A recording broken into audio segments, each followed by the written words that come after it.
अभी स्टार्ट करेंगे हम लोग इलेक्ट्रोस्टैटिक्स। और लास्ट लेक्चर में मैं बताया था कि इलेक्ट्रोस्टैटिक्स मतलब source charge is at rest, move नहीं कर रहा है सोर्स चार्ज, ये बहुत इंपॉर्टेंट, तभी जाके वो इलेक्ट्रोस्टैटिक्स होगा। ये लास्ट लेक्चर में सब डिस्कशन कर चुका हूँ।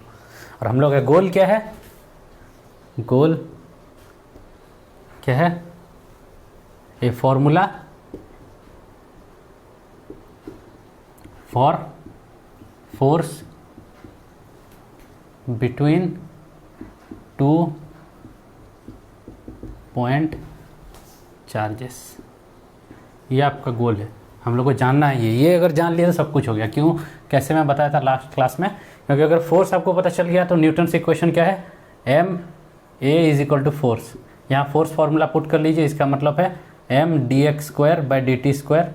टाइम के साथ पोजीशन कैसा एक्सेलरेशन यहाँ मिलेगा। यहाँ फोर्स पुट करने के बाद आप यहाँ पे X as a function of time निकाल सकते हैं, मतलब उसका पोजीशन कैसे चेंज हो रहा है टाइम के साथ उस चार्ज पार्टिकल का निकाल लेंगे। लेकिन उसके लिए राइट हैंड साइड में आपको फोर्स का फॉर्मूला पुट करना पड़ेगा। तो फोर्स तो चाहिए, तो मेन एम है फोर्स। मैं ये सब लास्ट क्लास में समझा चुका हूँ कैसे करना है, तो आप देख सकते हैं वो लेक्चर। तो मेन एम है हम लोग का फोर्स कैलकुलेट करना। अब 2 पॉइंट चार्जेस और वो सोर्स चार्जेस एट रेस्ट है दोनों, मतलब सोर्स चार्ज रेस्ट में है, जो आपका टेस्ट चार्ज जो होता है वो मूव कर सकता है इधर उधर। तो ये फॉर्मूला कौन दिए थे? कूलम दिए थे कितने में? 1785 में, करीब एग्जैक्टली 100 साल बाद न्यूटन्स जब दिए थे 1780 में अपना थ्योरी, 100 साल बाद कूलम दिए थे ये फॉर्मूला। इसको कूलम्स लॉ भी बोलते हैं। अब वो क्या किए थे? वो एक्सपेरिमेंट करके दिए थे, ऐसा नहीं कि फॉर्मूला। उससे पहले भी इलेक्ट्रोडाइन मतलब इलेक्ट्रिसिटी मैग्नेटिज्म के बारे में थोड़ा थोड़ा पता था, लेकिन कोई मतलब उसको मैथमेटिकली लिख नहीं पाता था क्या है। जैसे न्यूटन्स फार्मूला मैथमेटिकल है, तो लॉज सब मैथमेटिकल होना चाहिए। तो पहली बार कूलम एक एक्सपेरिमेंट करके, वो एक्सपेरिमेंट क्या है वो इतना इंपॉर्टेंट नहीं है, एक्सपेरिमेंट किए और उनको 2 चीज़ पता चला। 2 पॉइंट पार्टिकल के बीच में इलेक्ट्रिक जो फोर्स होता है, इलेक्ट्रिक फोर्स, मैं और कुछ के बारे में बात नहीं कर रहा हूँ, वो होता है उनके डिस्टेंस अगर बीच में आर है, अगर ये आपका एक पार्टिकल है, ये आपका एक पार्टिकल है और ये आपका एक पार्टिकल है, ये चार्ज Q1 है और ये चार्ज Q2 है, इनके बीच में अगर मान लीजिए पॉइंट पार्टिकल है, तो यहाँ से यहाँ डिस्टेंस लूँ या यहाँ से यहाँ, कोई फ़र्क नहीं पड़ता। मैं बड़ा गोल गोल ड्रॉ किया हूँ, लेकिन एक्चुअली है ये दोनों पॉइंट, ठीक है। तो पॉइंट इनके बीच में आ रहा है, तो बेटर होता है पॉइंट ड्रॉ करता तो दिखता नहीं, इसीलिए मैं किया हूँ, लेकिन कंफ्यूज नहीं होगा। यहाँ से यहाँ आप क्यों नहीं लिए, यहाँ से क्यों लिए? पॉइंट है तो कुछ फ़र्क नहीं पड़ता है, ठीक है।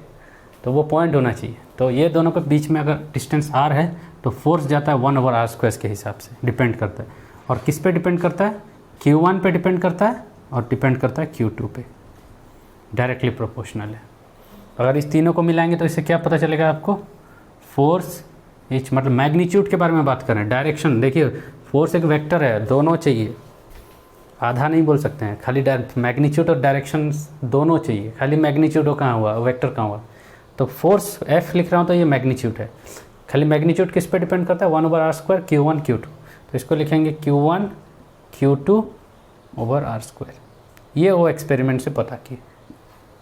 और एक चीज़ पता किए, इसका डायरेक्शन कहाँ होता है?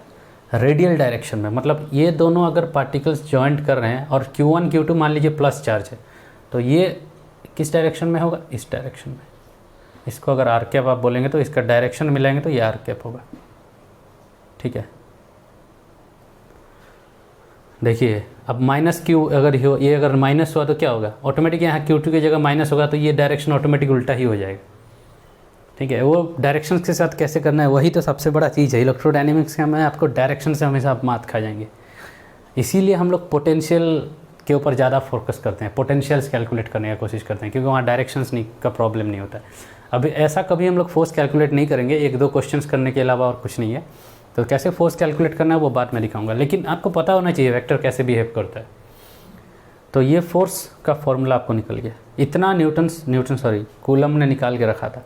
तो यहाँ से आपको क्या पता चला? ये मैं इधर लिख रहा हूँ, कूलम निकाले थे। फोर्स इज इक्वल टू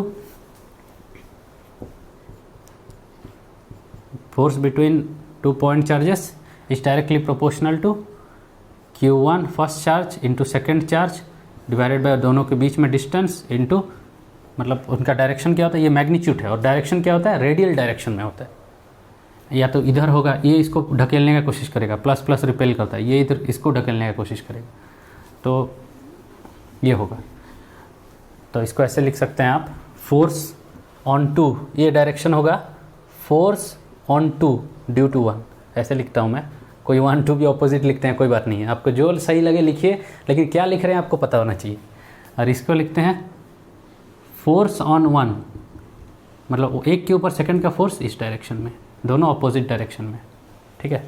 और इक्वल एंड अपोजिट होता है ये दोनों, तो वो सब बाद में देखेंगे। तो अभी ये देखिए, ये कूलम ने निकाल के रखा था इतना। दैट इम्प्लाइज, अगर ये प्रोपोर्शनेट है तो प्रोपोर्शनल है, दैट इम्प्लाइज क्या होगा, F is equal to some constant, जिसको मैं K लिख रहा हूँ, into Q1 Q2 divided by R square into R cap. ये आपको 9th क्लास में पढ़ाया जाता है कि दो अगर चीज़ प्रोपोर्शनल है तो उनका रेशियो एक कांस्टेंट होगा, इसका डिवाइडेड बाई ये करेंगे तो एक कांस्टेंट होगा, तो वही लिखा हूँ मैं।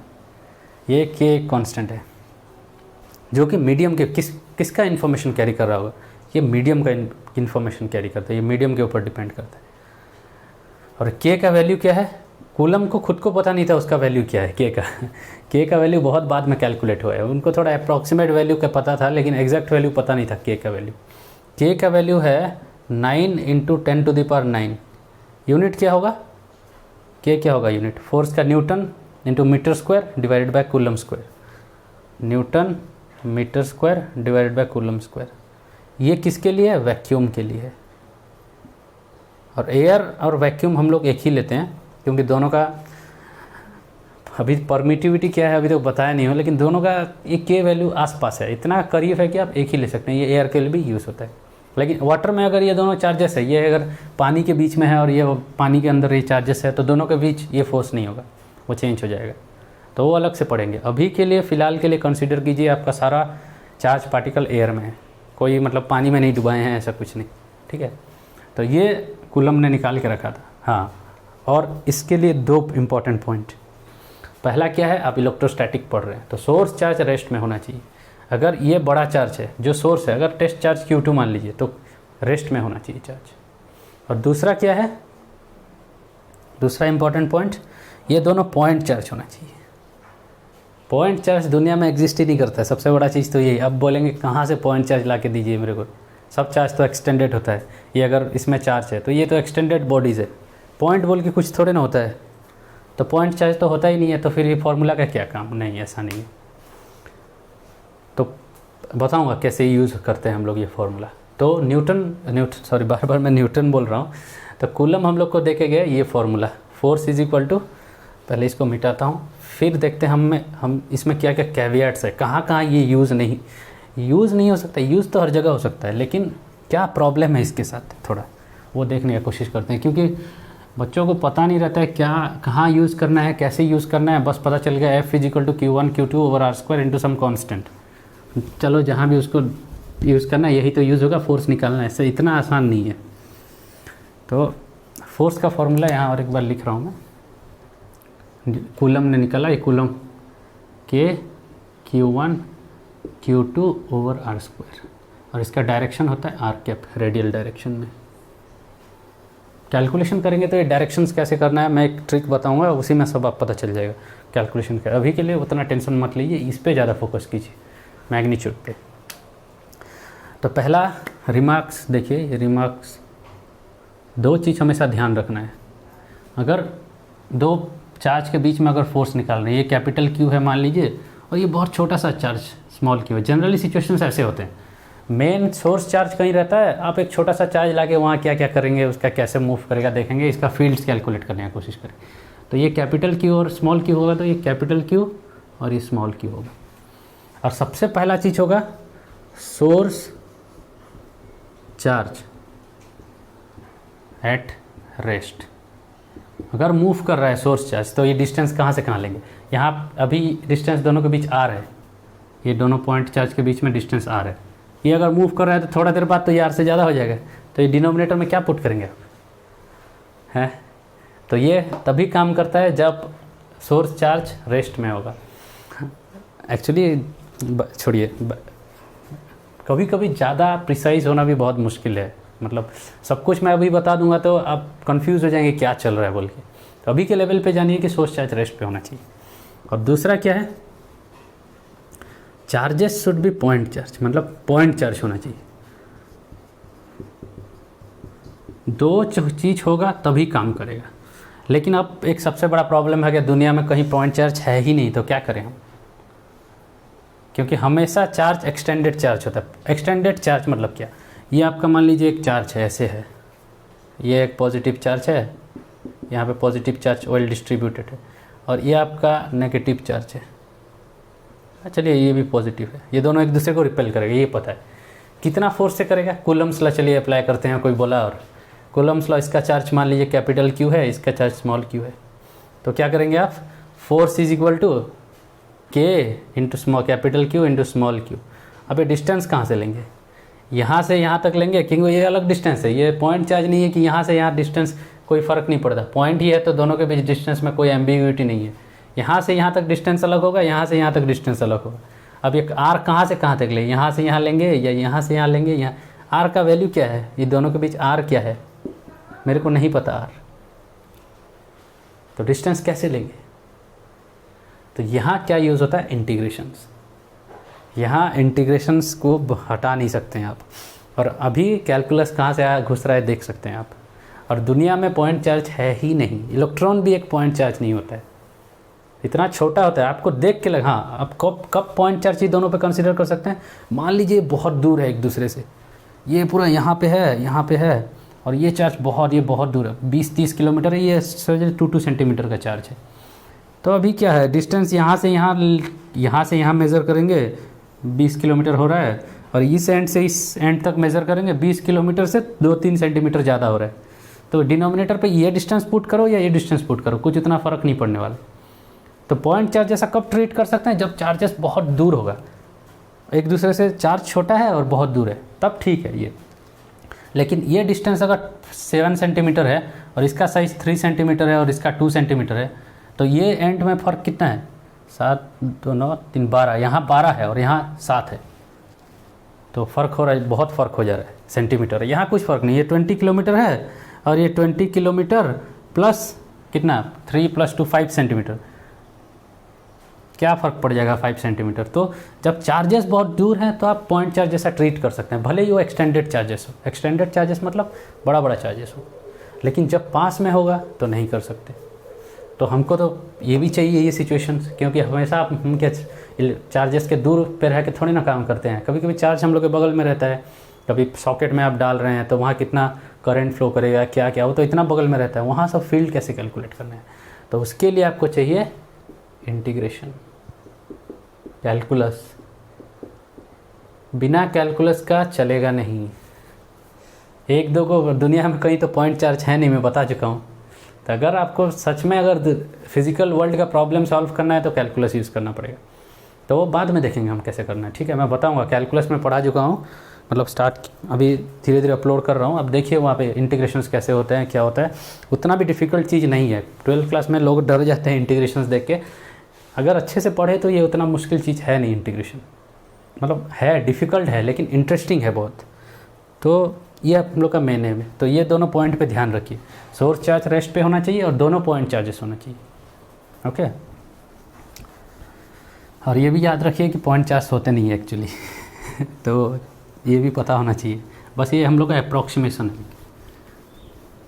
अब ये दो पॉइंट चीज़ हो गया। अब एक तीसरा, ये एक नोटेशन है, बस नोटेशनल फ़र्क है।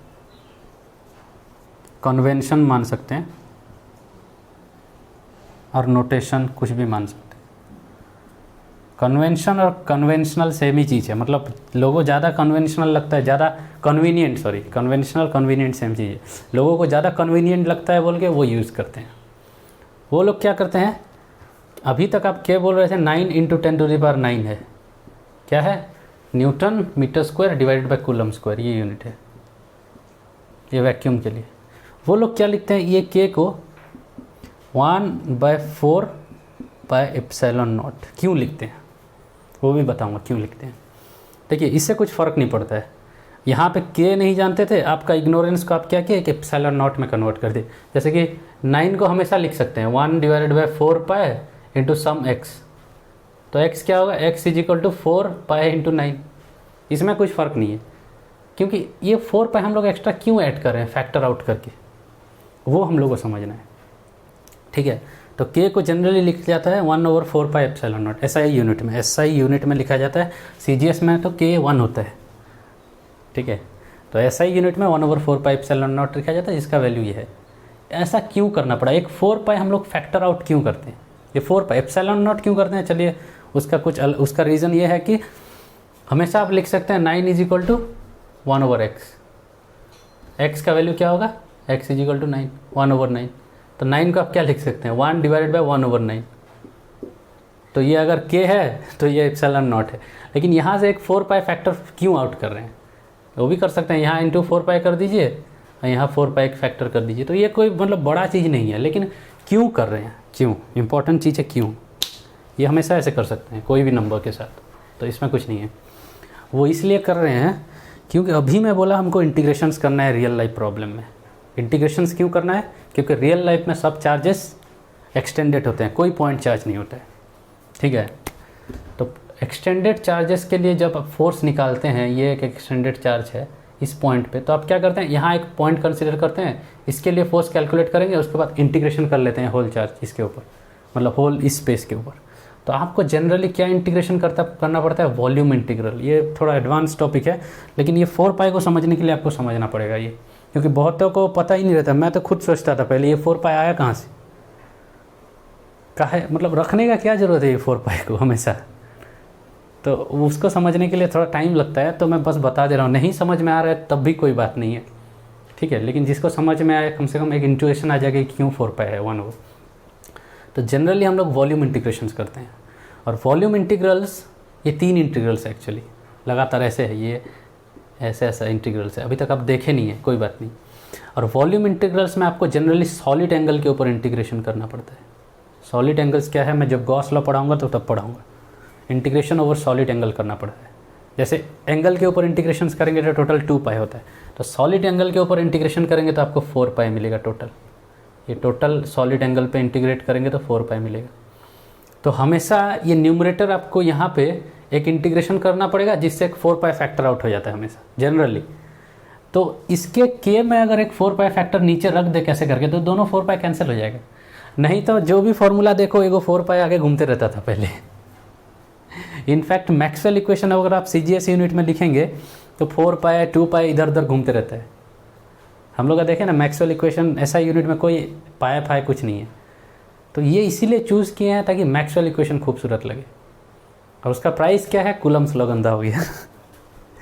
गंदा नहीं हुआ है, इनफैक्ट 1/4 यहाँ आ गया है। ये 4 फैक्टर हम मैक्सवेल इक्वेशन में नहीं चाहते हैं, आगे जब पढ़ेंगे, इसीलिए यहाँ हम लोग 1/4 रखते हैं ताकि मैक्सवेल इक्वेशंस में नहीं आए। 1/4 इधर रखेंगे तो यहाँ से 4 जब इंटीग्रेशन करेंगे फैक्टर आउट हो जाएगा, दोनों 4 कैंसिल हो जाएगा। मैक्सवेल इक्वेशन में खाली 1/ε रहता है, रो बाय 1/ε रहता है, 4 नहीं रहता है। लेकिन CGS यूनिट में k = 1 लिया जाता है। ऐसे यूनिट्स यूज़ करते हैं कि k 1 होता है, तो वहाँ मैक्सवेल इक्वेशन में जाके 4 रहता है। तो ये प्राइस हम लोग इसलिए पे करते हैं कि मैक्सवेल इक्वेशन खूबसूरत लगे, और उसका प्राइस क्या हो जाता है, कूलम्स लॉ थोड़ा ख़राब हो जाता है। तो इस पे ज़्यादा फोकस करने का ज़रूरत नहीं है। 1/4 हमेशा ये कर सकते हैं, इसमें कोई बड़ा रॉकेट साइंस नहीं है। और 1/4 इसलिए होता है क्योंकि हम लोग सॉलिड एंगल के ऊपर इंटीग्रेट करते हैं, टोटल सॉलिड एंगल के ऊपर इंटीग्रेट करेंगे तो 4 देता है। तो ये 4 कैंसिल हो जाता है जनरली। लेकिन आपके लेवल में कोई इंटीग्रेशंस नहीं है, जनरली ज़्यादा बड़ा इंटीग्रेशंस है नहीं, तो कभी आपको पता नहीं चलेगा ये 4 आ रहा है। एक ही जगह पता चलेगा आपको, गॉस लॉ जब आप डिराइव करेंगे तब पता चलेगा, कूलम्स लॉ से गॉस लॉ डिराइव करेंगे तब पता चलेगा। और वहाँ मैं बताऊँगा किस लिए 4 कैसे कैंसिल होता है, ठीक है। और एक चीज़, ये आपका है इनपुट। इनपुट मतलब क्या, ये डिराइव नहीं किया जा सकता है, नॉट डिराइवेबल। डिराइव नहीं करना है, कूलम्स लॉ कहीं से डिराइव नहीं हुआ, मैं क्या डिराइव करके दिखाया आपको। ये थ्योरी का इनपुट है, यहाँ से सब कुछ स्टार्ट होगा, ठीक है। लेकिन एक प्रॉब्लम है इसमें, क्या, ये फॉर्मुलेशन सही नहीं है। हम लोग फील्ड के हिसाब से चीज़ों को पढ़ने का कोशिश करेंगे। अभी हम लोग फोर्स टर्म्स पे पढ़ रहे हैं, तो फील्ड्स हम लोग बाद में थोड़ा इंट्रोड्यूस करेंगे, ठीक है। तो अभी फील्ड्स पे नहीं जाते हैं, अभी फोर्स पे जाते हैं। फोर्स का फॉर्मूला ये है, ये कूलम्स लॉ देता है, ये एक एक्सपेरिमेंटल फैक्ट है, इसीलिए इसको लॉ बोलते हैं। इसको कहीं डिराइव नहीं करते हैं, बस मैं बता दिया ये लॉ है, अब आप इसको एक्सेप्ट कीजिए कि ये लॉ है, और बाकी सब इससे डिराइव करेंगे हम लोग। ये आपका स्टार्टिंग पॉइंट है, ठीक है, इलेक्ट्रोस्टैटिक में। तो नेक्स्ट टास्क हम लोग का क्या है? नेक्स्ट टास्क है हम लोग का फोर्स एक दो को कैलकुलेशन करना, ठीक है। कैसे एक्चुअली फोर्स निकाला जाता है, क्या है, वो सब देखेंगे, ठीक है। तो 1/4πε समझ में आ गया क्यों है? अगर नहीं आ गया तो आप मेरे को बताइए, मैं आगे का वीडियोस में मैं बताऊंगा, जनरली आपको बताऊंगा अच्छे से। गॉस लॉ जब डिराइव करेंगे तब बताऊंगा। तो कूलम्स लॉ पता चल गया, फोर्स पता चल गया। अगर फोर्स पता चल गया तो न्यूटन्स इक्वेशन में F = ma फोर्स की जगह पे पुट कीजिए, और चीज़ टाइम के साथ कैसे बिहेव कर रहा है पार्टिकल पता कीजिए। तो अभी फोर्स एक्चुअल सिचुएशंस में कैसे कैलकुलेट करते हैं तो वो देखेंगे हम लोग। तो मान लीजिए एक एग्जांपल दे रहा हूँ मैं, ये आपका फॉर्मूला है। यहाँ पे k हमेशा 9 × 10⁹ यूज़ करेंगे वैक्यूम के लिए। ये आपका एक एग्जांपल है। ये एक इक्विलेटरल ट्रायंगल है मान लीजिए, और यहाँ पे एक डाटा सब दिया हुआ है 0.5 माइक्रोकूलम। हाँ, जनरली चार्जेस सब माइक्रोकूलम में होता है, क्योंकि k का वैल्यू देखिए 9 × 10⁹, ये कितना 9 बिलियन, ये कितना बड़ा नंबर है। तो 1 कूलम चार्ज अगर 1 मीटर सेपरेटेड है, देखिए q = 1, ये 1 है, ये 1 हो गया, 1 मीटर में सेपरेशन है, तो उनके बीच में फोर्स कितना पड़ेगा?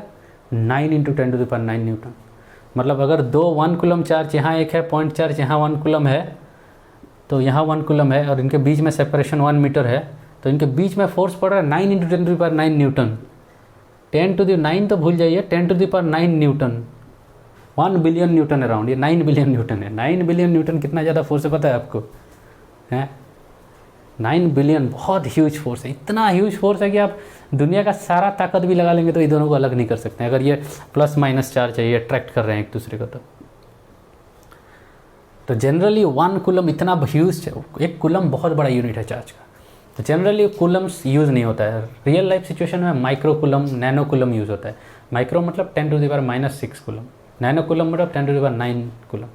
आपका इलेक्ट्रॉनिक्स इंडस्ट्री में, जहाँ इलेक्ट्रॉनिक्स कंप्यूटर चिप्स वगैरह में, तो वहाँ तो नैनो कूलम में काम होता है। तो कूलम बहुत बड़ा यूनिट है, तो जनरली चार्जेस सब माइक्रो कूलम, नैनो कूलम में रहते हैं। मिली कूलम भी जनरली नहीं आता है, मेरे हिसाब से मिली कूलम में देखा नहीं हुआ, आता है लेकिन जनरली माइक्रो और नैनो कूलम से आता है। ये -2.5 माइक्रो कूलम, और ये एक मान लीजिए कितना है 0.1 माइक्रो कूलम। ये साइड आपका, ये एक ट्रायंगल है, इक्विलेटरल ट्रायंगल, ठीक है, और इसका ये डिस्टेंस दिया है 5 सेंटीमीटर। इक्विलेटरल है तो तीनों 5 सेंटीमीटर ही होगा। आपको निकालना है इस पे चार्ज कितना है, फोर्स ऑन, ये चलिए मान लिए नाम देता हूँ मैं A B C, ठीक है, ये नाम दे दिया।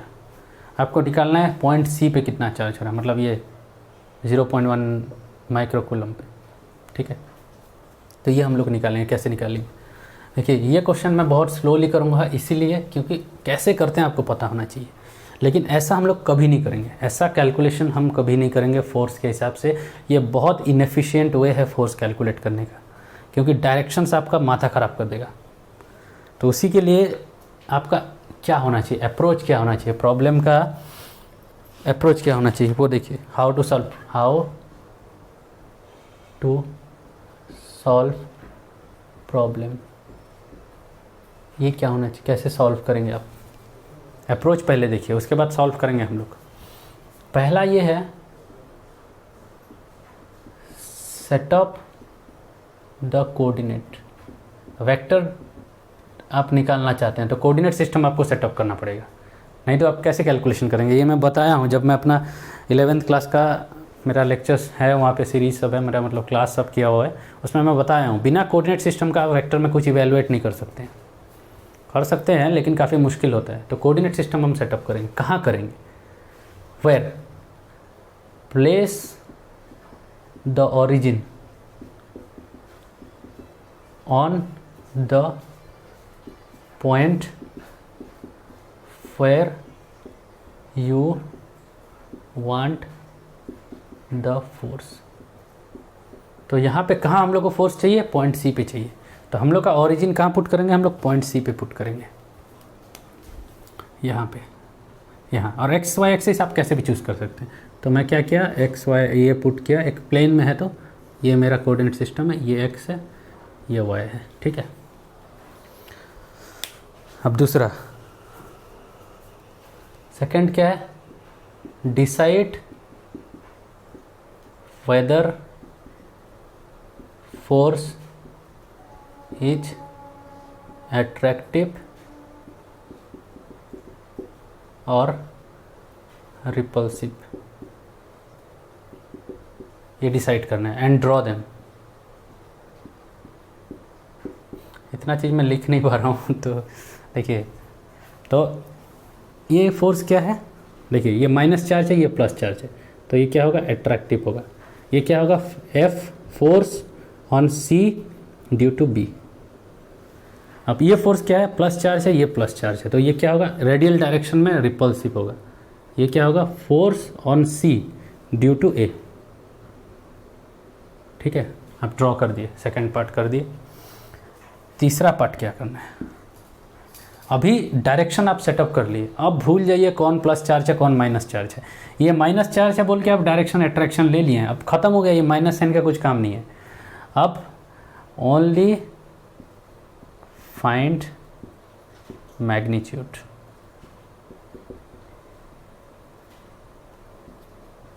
Of each force, magnitude each force, ignoring, मैं लिख दे रहा हूँ, ignoring the sign of charges. तो हर एक चार्ज का साइन आप इग्नोर कर दीजिए।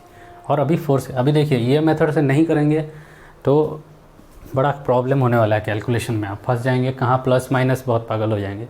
लेकिन मैं ये बता रहा हूँ कि ये मेथड इनएफिशिएंट है, हम लोग बाद में दूसरा मेथड सीखेंगे, वहाँ से कैलकुलेट करेंगे। और ये इतना लंबा लंबा स्टेप्स नहीं है, मैं लिख रहा हूँ, बड़ा लग रहा है। तो only find the magnitude of each force ignoring the sign of the charge. तो आप क्या करेंगे, एफ सी बी निकालना है। एफ सी बी क्या होगा, के आपका है 9 × 10⁹ और इसका साइन भूल जाइए। एफ इसका क्या है, 2.5 माइक्रोकूलम। माइक्रोकूलम आप लिखते हैं 2.5 × 10⁻⁻6 कूलम। और ये क्या है, यूनिट्स में नहीं लिख रहा हूँ, ऐसा यूनिट में करूँगा तो सारा यूनिट्स ठीक आ जाएगा।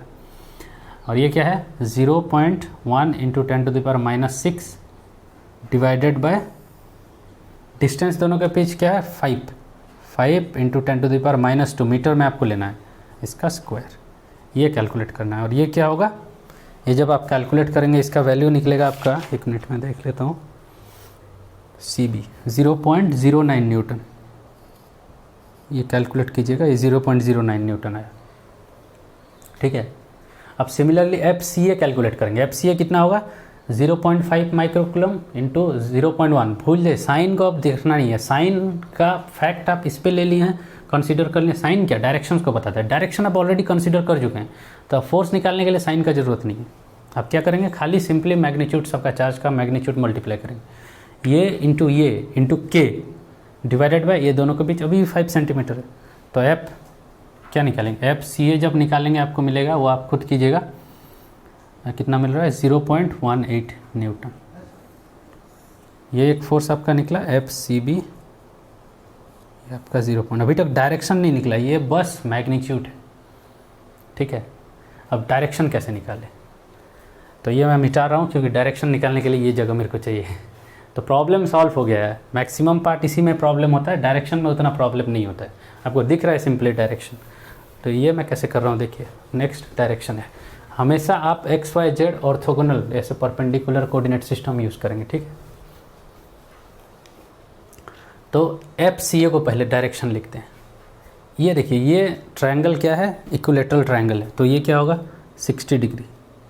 तो ये एंगल कितना होगा, ये भी 60 डिग्री होगा, ठीक है। और ये एंगल भी 60 डिग्री होगा एक्चुअली, अब कैसे कैलकुलेट करें, ये ऐसे बढ़ा देंगे तो ये 60 होगा, ये अपोजिट एंगल है, ये भी 60 होगा। मैं ड्रॉ नहीं कर रहा हूँ क्योंकि क्या ड्राइंग बहुत कॉम्प्लिकेटेड हो जाएगा, फिर पता नहीं चलेगा क्या हो रहा है। तो ये 60 डिग्री है। तो पहले एफ सी ए को लिखते हैं, एफ सी ए का क्या होगा, 0.18 न्यूटन किस डायरेक्शन में है, देखिए 0.18 न्यूटन इंटू एक्स डायरेक्शन में उसका कंपोनेंट क्या है, cos 60 डिग्री। ये कौन सा एक्स कंपोनेंट है, वाई कंपोनेंट उसका क्या है 0.1 इंटू साइन, सॉरी 0.1 नहीं 0.18, एफ सी ए 0.18 है ये न्यूटन, ये है 0.18 साइन 60 डिग्री, ये जे कैप डायरेक्शन में है। ठीक है, अब सिमिलरली आप क्या निकालेंगे, एफ सी बी क्या है, मैं जल्दी जल्दी कर दे रहा हूँ। एफ सी बी है 0.09 इंटू कॉस 60, ये आई कैप। अभी जे कैप के डायरेक्शन में क्या है, देखिए 0. अभी मैं ये कर रहा हूँ आपको समझ में आ जाएगा, प्लस 0.09 साइन 60, ये कौन सा डायरेक्शन में, माइनस जे कैप के डायरेक्शन में, क्योंकि माइनस वाई के डायरेक्शन में ये फोर्स इसका कंपोनेंट पड़ेगा। तो ये दोनों को ऐड करके नेट फोर्स क्या होगा, सुपरपोजिशन प्रिंसिपल क्या बोलता है, एक के लिए फोर्स इसके लिए फोर्स, ऐड कर दीजिए दोनों यहाँ पे। तो एफ नेट ये क्या होने वाला है, एफ सी ए प्लस एफ सी बी, ये दोनों का एक्स कंपोनेंट ऐड कर दीजिए, cos 60 ये सब ऐड करेंगे। cos 60 का वैल्यू आप पुट करेंगे 1/2, ये √3/2, ये 1/2, ये फिर √3/2, ये सब वैल्यू आप पुट करेंगे तो नेट फोर्स आपको मिलेगा, नेट आपको मिलेगा वैल्यू क्या है 1.0.135 आई कैप, ये सब न्यूटन में है। ओके, और √2 0.045 जे कैप। अब जो निकालना है आपको वेक्टर, नेट रिजल्टेंट फोर्स निकल गया है, वो एक वेक्टर है, आपको जो निकालना है इससे आप निकाल सकते हैं। अभी मैं रेकमेंड करता हूँ ऐसे करने का, क्योंकि और एक वे है करने को, इसको कैसे करना, वेक्टर एडिशन।